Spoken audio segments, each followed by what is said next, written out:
When you're planning a trip, you might have experienced having a bunch of different browser tabs open. Maybe you got one for hotels over here, you got another one for restaurants over here, one for things to do. That's what I used to do until I learned about Perplexity, where I can pretty much plan the entire trip in one prompt. So let me show you how. So I'm in Perplexity right now at perplexity.ai, and I'm looking at going to Tokyo with my family. What I'm going to tell Perplexity is not that complex. I'm just going to cover all the basics in one prompt. So I'm going to tell it how long I'm going for, a 3-day trip, where I'm going, that's important, Tokyo, in June, when I'm going, with my family, who I'm going with.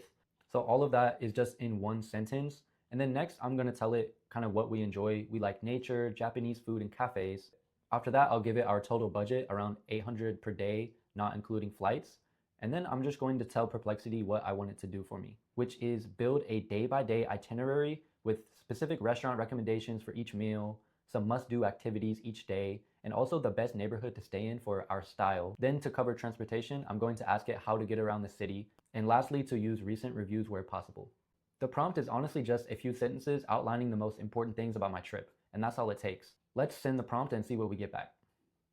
Okay, great. So now we have our itinerary. Before we get into it, I just wanted to mention that the reason we're using Perplexity is because it's the best at pulling from a lot of sources at once and doing research on a trip like this. Because look, it's showing all these different sources like TripAdvisor, Go Tokyo, Go Ask Local, which are all really good sources. So because of Perplexity's research capabilities, it's the best tool for planning a trip like this.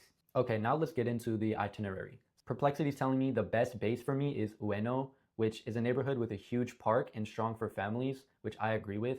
Then it's giving me a recommendation for every meal, just like I asked. And if I want to see info about the restaurant, all I do is click on one of the sources here, and I can see here's an open terrace cafe, which looks pretty cool. And it's doing this for my entire trip, telling me how to get around Tokyo. It's also budgeting for me, and all we did was send out one prompt. Then if we want to add details, we can just ask a follow-up. Like, I want to know, how does the Tokyo weather in June play into my trip? Because I want to know if it's going to be too hot. So let's send this out. And here's the results from that. It's saying that June can be a good month because it's not at the peak summer heat yet, which is good to know. I really like to use Perplexity to plan my real trips out. So the next time you're planning a trip, before you do 3 different Google searches, try asking Perplexity to do the trip research for you instead.